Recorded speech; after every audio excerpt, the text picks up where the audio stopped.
Welcome back to the channel. This is Wes, and today I'm going to talk about Dark Crisis Young Justice number 4. And normally, being honest, I do not subscribe to the idea that comic book creators hate you personally. Certainly, they probably do dislike a fan here and there, maybe with some past interactions, but I think for the most part, they don't really think about the fans. I think that's why we're getting a lot of the stories that we're getting. One creator that I do think really just dislikes fans in general is Meghan Fitzmartin. One of the big-time talents that was brought over during Future State was apparently one of the hires from Dan Didio before he was fired from DC Comics, and I think it's proven that that was a big mistake. Actually, a lot of those hires were. Tim Sheridan, Clunrad, Meghan Fitzmartin. A lot of bad talent was brought into DC Comics. Meghan Fitzmartin might be the worst. Why do I think she hates you and I, the comic book readers? It's because of this page right here, the very last page of Dark Crisis Young Justice number 4, and we finally meet Mickey Mixelplick, and he wants the boys to know, I'm your biggest fan, which is why you have to stay here, or you'll ruin your childhood. That is clearly directed at comic book readers that had some feedback, negative feedback, concerning Meghan Fitzmartin and her current track for Tim Drake in the DC Comics universe. Obviously, she's abandoned pretty much all the history and the character of Tim Drake in favor of the new in vogue thing to do, which is a sexuality swap on the character. And because you and I were like, hey, that doesn't make sense for the character. Hey, there's a lot of history here. Why are you doing this? None of this is working out within the stories that you're doing. You and I are bad people, and she's ruined our childhood, as if that was even possible. Get out of here with that stuff. But the fact of the matter is, if you've read this series, and if you've read her previous work on Tim Drake, she just doesn't know who the character is. Of all the Batman-associated characters that are out there that would be worthy of taking over the cowl when Batman goes away, everyone knows that Tim Drake is the one. He's smart enough, he's got the personal drive and the skills to actually replace and become Batman himself if and when the day comes that Bruce Wayne has to step aside. I know a lot of people might say Dick Grayson. I'm a big Dick Grayson fan myself, but he's Nightwing. He's already got his own mantle. But if you're going to talk about the Bat family and the characters that could take up the mantle of Batman, Damian Wayne, Tim Drake being the two best examples out there. Damian Wayne obviously has the Wayne lineage, but Tim Drake has the skills to actually be Batman. And I think people are waiting to see Tim Drake step up to the plate and progress in his career, not regress the character. And the real problem with the changes that Meghan Fitzmartin is doing with Tim Drake is we'll never get to see that story. He can only be the gay Robin now. He will never be allowed to ascend up to Batman status. And if he does, it'll only be for a short time so DC Comics can get headlines saying that they had a gay Batman. We've already seen it with Superman, and the character has been pigeonholed by her stupid creative choice. Same thing with the other characters. Impulse, Bart Allen, is crippled with ADHD, but we know at some point he will become the most powerful member of the Flash family in the history of the DC Comics universe. I would like to see him get over his ADHD, which he certainly has to a degree, and really rise up the occasion and become that next level hero. But DC Comics, not the readers, are the ones not allowing that to happen. And as far as Connor Kent goes, I think everybody has been sitting around waiting, going, when are they going to do something with this great character? He has such a tragic story. Obviously, he died. That plays a big part in the story here, but she doesn't get that either.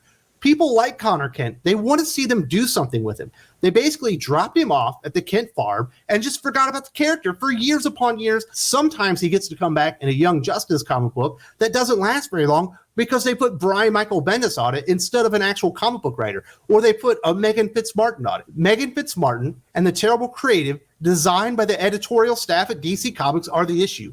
It's not that you're ruining our childhood, it's that you're ruining the characters that have a forward trajectory, and we kind of can see where they should be going. They constantly get sidetracked all the time with these stupid stories. And for Meghan Fitzmartin and the DC editorial staff to greenlight this and to essentially say that the customers, the readers, the people that paid for the comic book are the bad guys in all this is absolutely insane. And you are not alone. We are not alone here. This is going on all over the place. People that like Tim Drake hate what Meghan Fitzmartin is doing with the character. Do a quick search on Reddit. I found this Reddit thread. It only took me about half a second.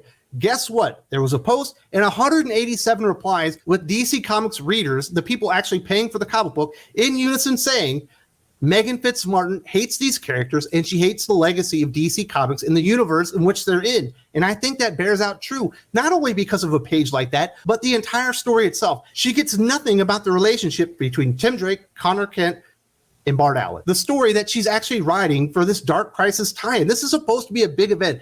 everything that's been tied into this outside the Flash has basically been an FU to the fans that love the characters. Here we see Connor Kent totally out of character, deciding he would rather stay in this universe that she's created, which is their past, but not really their past. And he says, so you want to go back to the world where I died? You had a better life there, didn't you? Talking to Tim Drake. Connor Kent, before he died, was such a tragic character. So many bad things happened to him. What is he? Is he cloned? Like, he was like an experiment. Just a terribly tragic character. But Meghan Fitzmartin doesn't know that because she's not an actual DC Comics fan. She's a Marvel Comics fan, if you listen to her interviews. And I kind of doubt that as well. She doesn't get Tim Drake either. As they're arguing, Tim Drake makes Connor's death all about him. He says, then you showed up like nothing happened, like it didn't ruin my life, like I didn't try to find a way to clone you, to bring you back, like I didn't change my whole costume to honor you. And of course, while all this is happening, he's literally murdering a version of Superman, like in the story. I know it's supposed to be a bad version. They don't ever really explain that part either, but he's literally jabbing Superman in the chest with kryptonite, dressing down Connor Kent because he died and it hurt his feelings,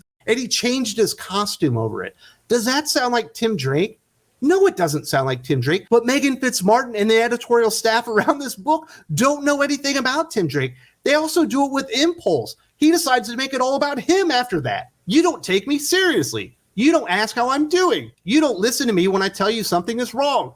I got stuck here, thrown back in time and landed here, and I didn't care because you guys became my best friends, and it was fun. We had fun. But then you both started treating me like a sidekick. This literally comes out of nowhere. Why is he all of a sudden airing his grievances? When have we seen these characters together? Obviously, they bickered in the past, but they're a bunch of bratty teenage girls in this book. And I think that's one of the big problems at DC Comics. They're bringing so many creators in that aren't coming from like a superhero perspective. They're coming from like a female angle with a feminist agenda coming into the DC Comics universe. So what does she do here? She tries to lift up Cassie, and she's amazing. And these three characters that everyone loves were just bad guys the whole time. Look, all they do is fight. All they do is hate each other.